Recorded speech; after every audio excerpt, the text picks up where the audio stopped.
네, 안녕하세요. 소스로스의 김지영입니다. 저는 방금 말씀해 주셨던 것처럼, 저는 테크니컬 라이터고요. 최근 한 3, 4년 동안 이제 구조화 시스템 도입하는 거에 투입이 자주 됐었어요. 그리고 구조화 시스템을 투입을 하고 그 이후에 이제 번역이 항상 연계가 되거든요. 근데 그러다 보니, 그러니까 저는 라이터긴 한데 번역의 관리에 대해서 이게 앞단부터 관리할 필요가 있다는 필요성을 되게 많이 느꼈거든요. 그래서 그것 때문에 준비한 주제고요. 아까는 전체적인 뭐 세계 동향을 봤다면 지금은 되게 실무랑 가까운 되게 조금 쉽고 간단한 얘기들을 좀 준비해 봤습니다. 네, 저희가 이제 일하면서 이제 언젠가 뭐 남 얘기라도 한 들어봤을 법한 얘기예요. 어떤 되게 복잡한 스펙 시트가 있어요. 그래서 저는 예를 들면 마케팅 팀인데 아무도 이걸 정리해주지 않아서 혼자 열심히 만들었습니다. 다 됐다. 이렇게 해서 완성을 했는데 내가 이거 왜 만들고 있었지? 하고 몇 시간을 투자한 다음에 생각을 하죠. 그리고 근데 뿌듯해. 이제 공유해야지 하고 딱 뿌렸어요. 근데 1시간 있다가 뜨죠. 개발팀에서 사양 다 수정됐습니다. 그럼 이거 다 또 수정해야 되죠. 좀 짜증나겠죠. 이런 케이스만 있는 게 아니죠. 또 이제 번역을 하시는 업체들이 경우에는 이런 얘기가 또 나와요. 영문 매뉴얼이 원문이에요. 하나 딱 만들었어요. 완성. 이제 다 완성해서 시작해요. 시작은. 근데 우리 제품 수출한대요. 그럼 번역해야겠네. 맞죠? 이렇게 인지를 다들 하시죠. 그래서 뭐 예를 들면 번역하는 언어 몇 개, 그래서 매뉴얼 번역 다 했어요. 하고 해요. 새 하루가 안 지나면 이제 연락이 오죠. 문장 사양이 바뀌어서 문장을 바꿔야 되고, 뭐 개발 사양이 틀어져서 또 뭘 바꿔야 되고, 이렇게 해서 한 20개 정도의 코멘트가 와요. 그러면 이제 수정 번역 이미 다 했는데 어쩔 수 없네. 그러면 영문에 수정된 부분을 다시 번역하고 그 자리에 이렇게 조금씩 수정해서 적용을 보통 하시겠죠. 그래서 뭐 수정한 건 20군데씩만 바꾸면 되는데 뭐라고 분들은 말하세요. 그렇죠? 괜찮아요. 그 정도는 할 수 있죠. 근데 그쵸, 저희 40개 번역했어요. 그럼 어떻게 하시면 될까요? 20군데씩 40개 많이 하셔야 되겠죠. 그래도 이제 또 인내심을 가지고 끝까지 다 했어요. 결국 다 하긴 했네요. 했어요. 근데 이제 일주일 뒤에 또 뭐가 올까요, 이번에는? 법인에서 연락이 와요. 너네 용어가 다 안 맞아. 왜 이 용어 썼다 저 용어 썼다 왜 이래? 라는 얘기가 나옵니다. 근데 담당자는 사실 뭐 컨텐츠에 관한 이해가 많이 있으신 분들은 왜 그런지 아실 수도 있겠죠. 근데 이제 일반적으로는 우리는 번역한다고 번역 업체에 맡겨서 다 했는데 왜 달라? 라는 말이 나올 수밖에 없어요. 담당자는 모릅니다. 근데 제가 오늘 하고 싶은 얘기는 이거예요.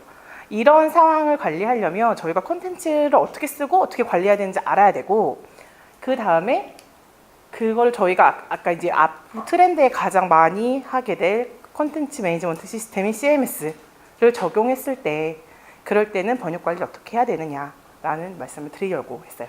그러려면 CMS가 먼저 뭔지를 알아야지 되겠죠. 어떻게 구성되고 어떻게 사용하는지 말씀을 드리고, 그럼 번역 품질이 이상해 라고 왔는데 번역 품질이 왜 이상해? 어떻게 이상해? 되게 구체적으로 표현할 방법이 없을 때가 많아요. 그럼 잘된 번역 자체는 뭐냐? 그리고 번역에 문제가 발생하는데 번역은 제약이라는 걸 가지고 있어요, 보통. 그 제약이 뭘까? 이런 것도 한번 알아보고 품질 확보는 어떻게 해야 되는지 또 말씀을 드리려고 해요. 사실 앞에 CMS하고 번역 품질의 얘기는 저희 저번 시즌 트렌드 세미나 때 두 주제로 나왔던 부분이에요. 근데 그거를 제가 듣다 보니 두 개를 연계했을 때 발생하는 문제점도 말씀을 드려야겠구나 싶어서 앞에 두 개는 저번 세미나를 약간 요약해서 말씀을 드릴 거고요. 그리고 CMS에서 번역이 뭔가, 일반 번역과 무슨 차이가 있나, 그리고 그 차이가 발생하는 이유랑 문제점이 뭘까를 볼 거예요. 그리고 이제 콘텐츠를 아까 제가 말씀드렸죠. 첫 단부터 잘해야 된다. 그러면은 콘텐츠를 잘 써야 돼요. 그러면은 재활용하는 문장은 어떻게 써야 되나, 뭘 중심으로 생각하고 써야 되나를 얘기를 하고, CMS용 번역을 관리하는 방법에 대해서도 그냥 몇 가지 주의사항으로 보려고 해요. 그래서 제가 오늘 하고 싶은 얘기는 잘 쓰고 좋은 번역하기입니다. 네, 콘텐츠 매니지먼트 시스템이 뭘까? 다들 이 그림 뭔지 아시죠? 레고예요. 어린이들 갖고 노는. 이 레고가 이 콘텐츠 관리 시스템을 얘기할 때 자주 등장하는 이유는 그거예요. 다 종류별로 이렇게 블록이 구성이 되어 있죠? 똑같은 애들이 많이 들어있어요. 근데 그거를 각각 모아놓고 썼다가 그걸 다 조합했다가 풀었다가 또 다시 재조합했다가 풀었다가 할 수 있죠. 그래서 내가 원하는 형태와 모양을 만들 수가 있어요. 그렇기 때문에 콘텐츠 관리 시스템은 결국 콘텐츠를 효율적으로 생성하고 관리하고 보관하고 사용하기 위한 시스템이고, 콘텐츠를 생성하죠. 그 안에서 업데이트하고 수정도 하고 개정하죠. 그리고 발행하죠. 그러니까 이제 어떤 형태로든 발행을 하게 되고, 그럼 이력 관리를 할 수가 있게 되죠. 그리고 콘텐츠 매니지먼트 시스템의 가장 사실 강력한 점 중에 하나는 다자 간 협업이에요. 여러 팀에서 사실 여기에 접근만 가능하다면 가장 강력한 힘을 발휘할 수 있다는 생각이 듭니다. CMS의 구조는 일반적으로 앞쪽에 보시면 저작하는 부분이 있고요. 먼저 써서 데이터베이스에 넣는 부분이 있고, 번역이 연계된 경우에는 데이터베이스에 번역이 연결이 보통 되어 있죠. 그리고 그 컨텐츠들을 가지고 조합해서 출판하는 도구를 통해서 내가 원하는 형태로 바깥으로 꺼내는 이런 작업을 하게 돼요. CMS 구조의 기본적인 구조가 보통 이렇게 구성이 되어 있습니다. CMS를 그러면 아까 그런 구조에서 도대체 어떤 프로세스를 가지고 사용을 하나, 제가 경험한 바에 의하면 이렇게요. 처음에 저희가 회사에 갖고 있는 데이터들 정보들을 모아요. 그 다음에 얘네들이 어떤 분류를 나눠야 되고 어떤 계층을 가져야 되는가를 분석하고 그거를 비슷한 컨텐츠끼리 데이터베이스에 모아서 넣습니다. 여기 보시면 얘네들은 거의 다 컨텐츠죠. 문장, 용어, 문단, 값, 이미지, 표 이런 것들. 그래서 저는 이제 문서를 기준으로 많이 말씀을 드리기는 해요. 그리고 데이터베이스 안에는 또 뭐가 있어야 되냐면 저희가 퍼블리싱을 한다고 했을 때 글자 크기가 얼마큼인지, 색깔은 뭔지 이런 것도 다 정해야 되죠. 근데 그거를 한 번에 정해 놓으면 재활용할 수가 없어요. 그렇기 때문에 따로 별도 관리를 합니다. 그 다음에 레이아웃 템플릿이라는 거, 예를 들면 저희가 HTML로 퍼블리싱 할 건지, 아니면 인쇄물로 퍼블리싱 할 건지 이런 것들, 아니면 크기, 인쇄물의 크기 이런 것들을 따로 관리를 해요. 그러면 여기에서 제일 먼저 내가 필요한 컨텐츠들을 선별을 해서 한 번 꺼냅니다. 퍼블리싱 시스템 안에서. 그리고 여기에다가 이런 스타일 정보들이 모아져 있는 것들 중에 내가 원하는 거를 집어넣어서 여기를 꺼내요. 지금 보시면 각각 컨텐츠마다 스타일이 먹여졌죠. 그럼 이런 아이들을 다시 레이아웃이나 템플릿을 선택한 다음에 그런 틀 안에다가 맞는 위치에다가 배열한 다음에 내가 원하는 정보를 꺼내는 거죠. 그래서 보통 아까 이제 크게 말씀드리면 콘텐츠 관리 시스템을 사용할 때는 데이터를 먼저 만들어야 되고 걔네들을 선택해야 되고 스타일을 주고 템플릿 선택해서 문서를 꺼내는 이런 형태를 가장 많이 띠게 됩니다. 네, 콘텐츠 매니지먼트 시스템에 대해서 요약을 봤다면 이제 잘된 번역이란 뭔가를 저도 사실 제가 라이터이기 때문에 잘된 번역이 뭡니다라고 정의할 수가 없어요. 그리고 찾아보니 사실 이건 잘된 번역입니다라고 하는 건 결국은 최종 사용자의 만족이에요. 근데 최종 사용자가 만족하려면 어떤 포인트들이 있을까라고 생각했을 때는 우선 명확하게 번역이 돼야 되고 1대1로 매칭이 잘 돼서 정확하게 번역이 돼야 되고 그 안에서 다 일관성이 있어야 되고 그 다음에 또 하나는 번역 결과물뿐만 아니고 번역을 진행하면서 있는 프로세스 안에서 효율적이고 합리적인 비용 안에서 진행이 돼야 돼요. 시간이랑 그러니까 제일 먼저 프로젝트가 맡기거나 번역을 맡기실 때 시간이랑 비용 제일 먼저 말씀하시죠. 그런 것들이 안정적으로 운영이 되었느냐라는 것도 잘된 번역과 번역 프로세스의 일부가 될 수 있다고 생각을 합니다. 그 영향도 많이 미치기도 하고요.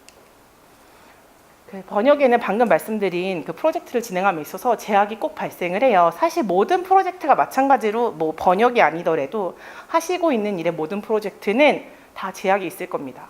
근데 번역에도 제약이 있는데 제가 공부한 바로는 자원의 제약, 그다음에 시간적 제약, 재정적 제약이 있어요. 근데 자원이라는 거는 저희가 이제 번역 자원이라고 하면 저희 같은 이제 LSP 같은 경우는 이제 좋은 번역사들을 같이 일하고 있느냐 이런 것도 중요하고 번역 툴을 다룰 수 있는 번역사가 얼마나 있느냐 아니면 저희가 좋은 번역 툴을 사용하고 있느냐 이런 것도 중요하고 그리고 제일 앞에 잘 쓰여진 원문 중요하죠. 그리고 아까 말씀 중에도 나왔었는데 그리고 번역 메모리가 잘 정제되고 갖춰져 있느냐 이것도 중요한 포인트가 될 수 있어요. 그리고 시간 제약이 제가 건너서 봤을 땐 되게 많이 발생을 하는 것 같아요. 그래서 고객이 원하는 납기 일 안에 우리가 해야 된다라는 제약이 발생을 하게 되고 주어진 기간 안에 얼마만큼 품질을 올릴 수 있느냐. 사실 이제 뭐 발주하시는 분도 있고 직접 하시는 분도 있겠지만 번역을 맡기실 때 짧은 기간 안에 최상의 퀄리티를 원하는 건 모두가 같은 마음이에요. 사실 그건 PM도 마찬가지입니다. 짧은 기간 안에 좋은 품질 내고 싶어요. 근데 이제 시간적 제약이 갖다 보면 낼 수 있는 한계가 생긴다는 거죠. 그다음 재정적 제약은 사실 번역하시는 분들도 개인의 경험을 바탕으로 하는 경우가 많기 때문에 엄청 번역사 수준도 차이가 날 수 있어요. 저희도 영문 보고서 한글로 번역하고 영문 읽을 줄 다들 읽을 줄 아셔도 한글로 번역했을 때 잘 나오는 사람이 있고 안 나오는 사람이 있어요. 똑같습니다. 번역사도 당연히 기본적인 수준에 갖추고 있겠지만 번역사의 뭐 경력이나 아니면 그 이력에 따라서 더 잘하는 번역이 있고 조금 더 못하는 번역이 있을 수 있어요. 그런 것처럼 숙련된 번역사는 비용도 비쌉니다. 저희가 이제 요청을 할 때도. 그러면은 그것도 결국 재정적 제약이 될 수가 있고 추가 감수를 더 하느냐 마느냐, 현지에 보내서 한 번 더 체크하느냐 마느냐 이런 것도 비용적인 부분이 될 수가 있어요. 그리고 저희가 이제 자동 번역 얘기가 아까도 계속 나왔었는데 자동 번역을 했을 때 비용이 줄어들고 그 뒤에 감수 과정을 붙이느냐 마느냐 이런 것들도 다 결국은 번역의 제약 중에 재정적 제약에 속하는 얘기가 될 수 있을 것 같아요. 그러면 번역을 관리하는 번역 PM 분들은 품질 확보를 대체 어떻게 하느냐. 모든 프로젝트 매니저가 하는 일이 그거죠. 제약들을 잘 관리해서 최상의 결과물을 내는 거. 이걸 똑같습니다. 자원 제약이나 시간 제약들을 균형을 맞추어서 지금 주어진 시간과 비용, 자원 내에서 최상의 품질을 만드는 것. 그래서 품질 확보를 하려면 결국은 좋은 PM을 만나면 더 좋겠죠. 그러면 이 툴은 아시는 분들은 아실 거예요. 제일 유명한 번역 툴 중에 하나인데요. 번역사가 번역을 한 결과물을 지금 보여주는 창인데 이 왼쪽에 지금 영문이고 이게 다국어인데 이게 이제 내용 순서대로 영문이 옆에 이렇게 뜹니다. 그리고 번역사는 왼쪽에 있는 영어를 보고 자기네 언어로 오른쪽에 집어넣게 되는 거죠. 그럴 때 이제 기존에 번역했던 TM들이 위에 보여진다거나 용어 텀을 넣었다면 용어들이 뜨면서 이렇게 번역해야 된다라고 가이드를 주기도 하죠. 그리고 실제로는 이게 보이시죠? 아까 제가 용어가 뜨고 된다. 그러면은 방금 심플 센텐스라는 분은 간단한 문장이라고 번역을 위해서 이미 했어요. 그 다음에 여기 심플 센텐스라는 말이 또 들어가거든요.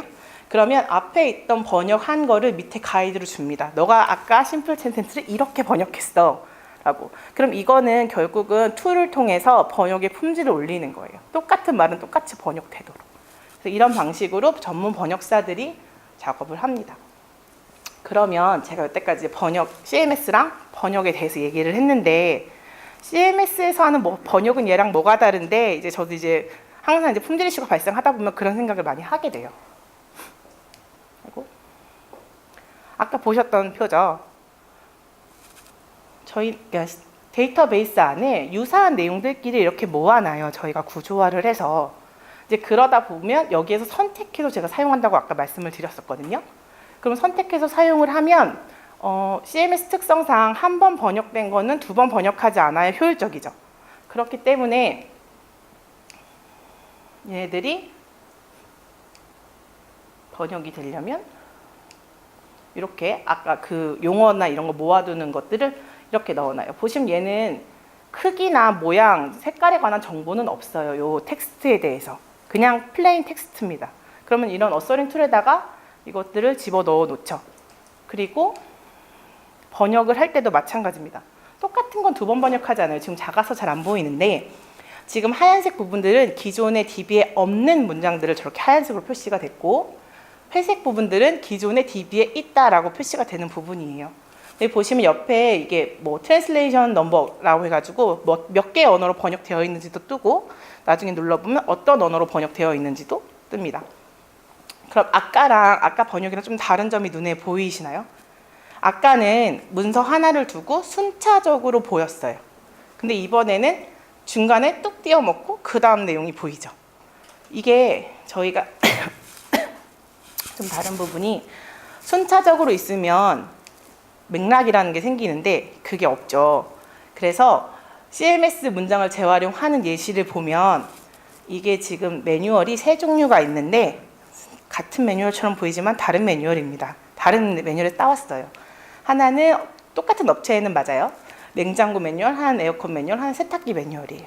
근데 요 한 문장을 가지고 여기다 놓고 이렇게 넣었습니다. 이거는 결국은 얘는 한 번 써서 만약에 수정이 되거나 업데이트가 되면 이 기업은 이 내용을 다 같이 업데이트 하겠죠. 그럴 때 그냥 한 번에 수정 버튼 누르면 3개가 수정이 돼요. 그럼 당연히 이거는 효율적인 겁니다. 아까 그거에 비해서 하나씩 수정하는 그런 거에 비해서. 근데 여기에는 지금 세이프티 인스트럭션이라는 거 안전을 위한 주의사항에 관련된 내용이라는 거잖아요. 거기다 제가 표시한 이 문장은 뭐 이 마크는 무슨 걸 뜻합니다. 약간 이런 마크예요. 그러면은 사실 가전제품이라면 다 통용할 수 있는 일반적인 문장인 거예요. 그래서 이렇게 작성을 했는데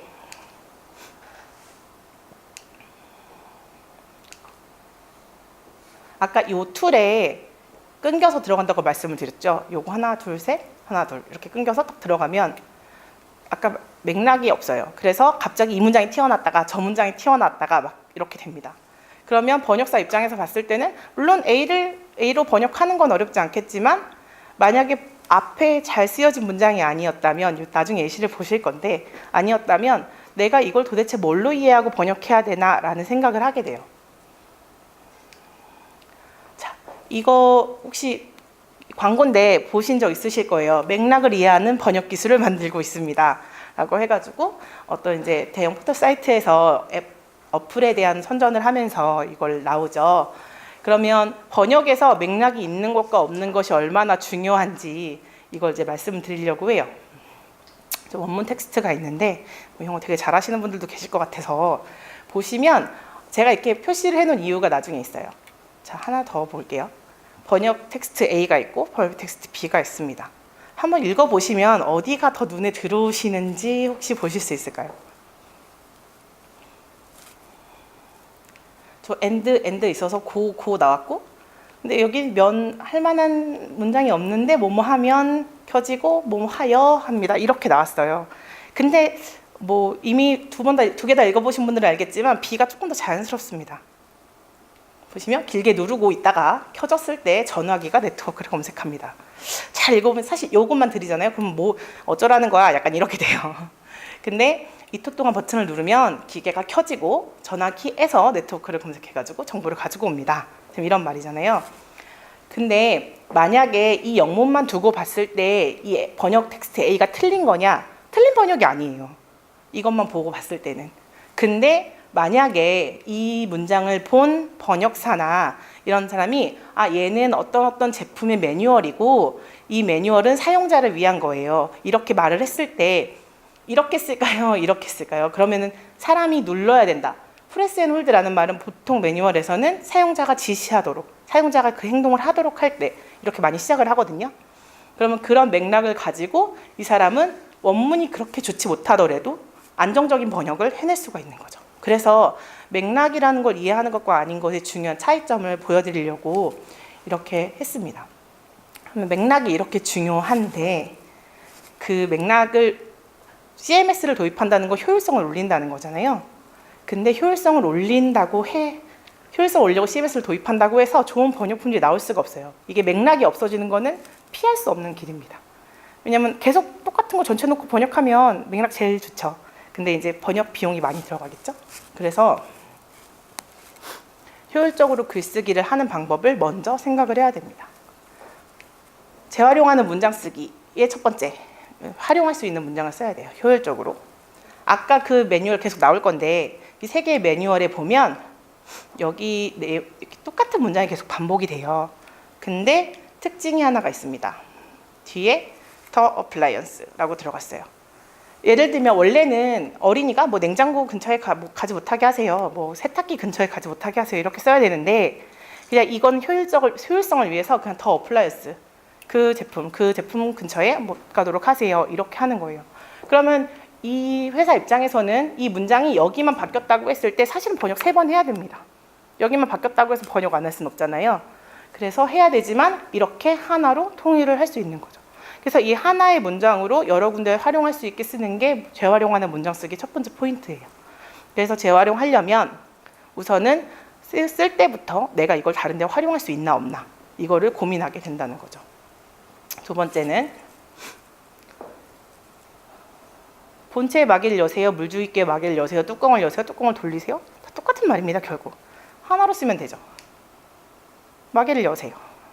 그러면 저희가 이제 매뉴얼 쓰다 보면 똑같은 말을 계속 반복하게 될 때가 있는데, 사람이니까 어떨 때는 뚜껑을 여세요 썼다가 어떨 때는 마개를 여세요 썼다가 사실 그렇게 됩니다.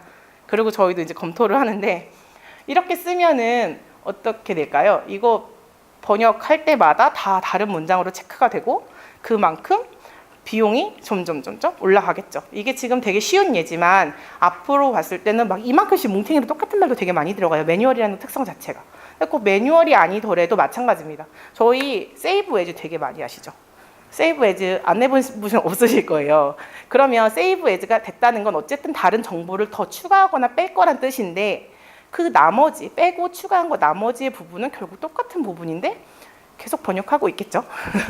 그래서 일관성 있는 문장을 쓰는 것, 이것도 재활용하는 문장을 쓸 때 번역에 효율적으로 하는 방법 중에 하나가 될 수 있습니다. 다음은 뜻이 명확해야 돼요. 이건 뭐 근데 되게 기본이라고 생각하실 텐데 한번 읽어보시겠어요? 읽어보고 한 번에 이해되시는 분? 뭘까요? 이건 실제로 제가 어떤 업체에서 한글 다듬기 요청을 받았어요. 받아서 있었던 문장 중에 도저히 이해가 안 가서 고객이 쿼리했던 문장 중에 하나입니다. 저는 그래서 어떻게 해결했냐면 의미를 두 개를 썼어요. 제가 이해되는, 예측하고 이해되는. 사실 이것도 되게 큰 문서 중에 하나여서 맥락을 그나마 본다고 봐서 쓴 문장이에요. 이렇게 봐도 어렵습니다. 물론 이거는 이제 약간 개발하시는 분들, 뭐 이렇게 서버 관리하시는 분들 그런 매뉴얼이긴 했어요. 이렇게 의미가 중의적으로 사용이 될 수 있고 사용자가 봤을 때 한 번에 이해할 수 없으면 사실 재활용할 수가 기본적으로 없고요. 그리고 만약에 이게 시스템에 들어가서 번역이 된다고 했을 때 의미 1로 번역이 됐을까요? 의미 2로 번역이 됐을까요? 아니면 또 다른 의미로 번역이 됐을 수도 있겠죠.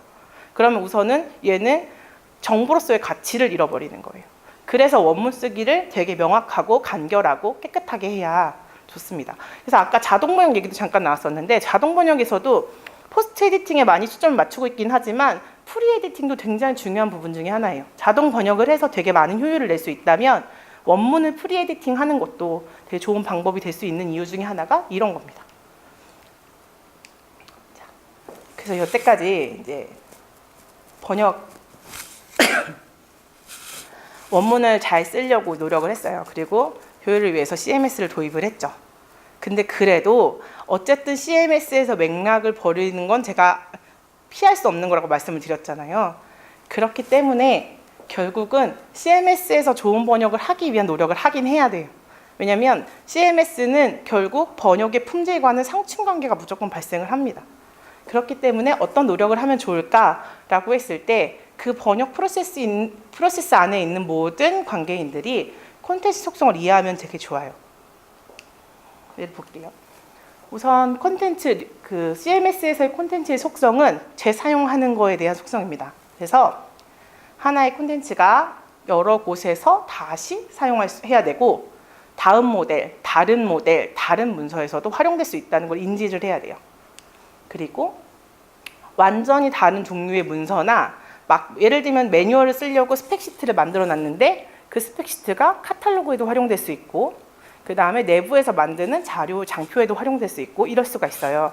그렇기 때문에 내가 만약에 이 제품은 5볼트다 해서 뭐 볼트에서 5볼트 딱 써놨는데 번역하는 사람이 친절하게 한다고 이 제품은 5볼트입니다 라고 문장 형태로 바꿔놨어요. 그러면 다른 문서의 조합이 됐을 때 이상해 보일 수 있겠죠. 걔만 튀니까. 그래서 다른 문서에 들어갈 수 있다는 속성을 이해해야 되고요.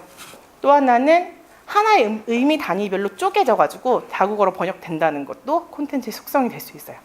그래서 아까 보셨던 그 번역하는 툴에 보면은 자동으로 그 마침표 있죠. 마침표가 찍히면 문장을 끊어요. 그러면 우리가 엔터 치거나 이렇게 하지 않았더라도 한 줄 단위로 내용이 들어가는 거죠. 그럼 얘네들은 끊겨서 멀티랭귀지로 번역이 계속 될 수 있다는 거죠. 또 하나는 콘텐츠가 제가 단위로 만약에 예를 들면 CMS 올렸다고 생각을 해도 언젠가는 쪼개지고 레고 다 풀어버리는 것처럼 언젠가는 쪼개지고 다시 재조합할 수 있다는 속성이 있어요. 그래서 나중에 뒤에 한 번 더 말씀을 드리겠지만 왜냐면 저희는 의역을 잘하면 좋은 번역이다 라고 생각을 하는 경우가 많아요. 근데 CMS에서는 그게 통하지 않을 수 있습니다. 너무 친절한 의역은 약간 다른 콘텐츠에 들어갔을 때 흐름을 방해하기도 해요. 또 하나는 컨텐츠를 이해했으면 사실 이해라는 건 사람이 하는 거잖아요. 그러면 사람이 하는 것만으로도 모두 보완할 수는 없어요. 그렇기 때문에 CMS에서 변수를 사용해서 용어 관리하는 거, 번역에서 용어가 굉장히 중요하거든요.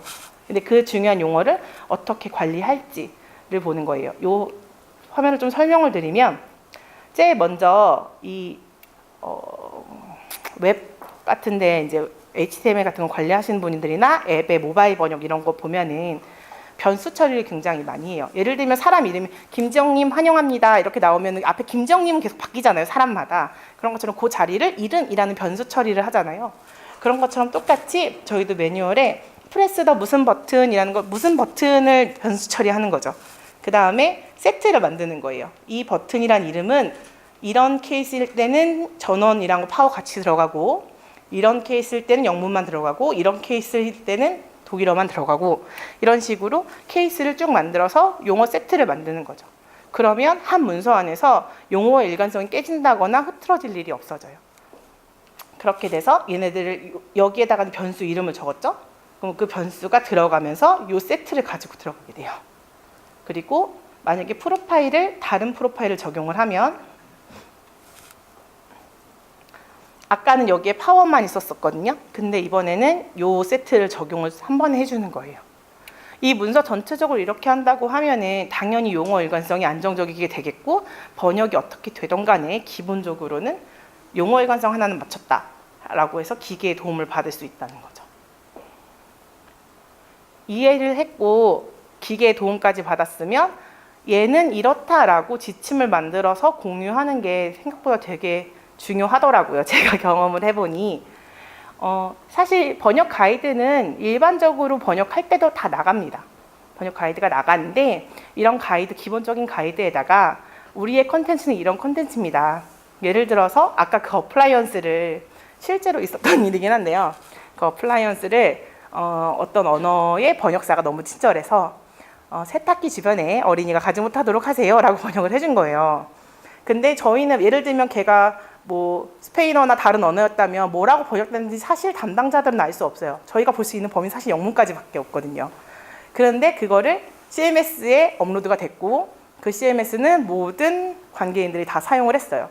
그러면은 에어컨 매뉴얼에도 세탁기 옆에 가지 마세요 됐고 냉장고 매뉴얼에도 세탁기 옆에 가지 마세요 된 거예요. 그러다 보니까 이런 문제가 발생해서 왜 문제가 발생했냐 보니까 결국 이거였던 거예요. 하는 거. 그럼 다른 콘텐츠 흐름이 방해가 됐죠. 그래서 사실 처음에 저희가 이런 걸 알고 있었다면 번역 지침에 저희는 제품이라는 건 공통용어로 사용합니다. 함부로 다른 제품 이름으로 변경하지 마세요 라고 만약에 지침을 나갔다면 그런 문제가 발생하지 않았을 확률이 높겠죠. 제가 이제 빨리 끝나서 얘기가 다 끝났는데요. 오늘의 이야기를 요약하면 요 장표 하나예요. CMS에서 잘 쓰고 좋은 번역하기입니다. 우선은 CMS의 가장 특징이 맥락이 없어질 수 있다는 거라고 말씀드렸잖아요.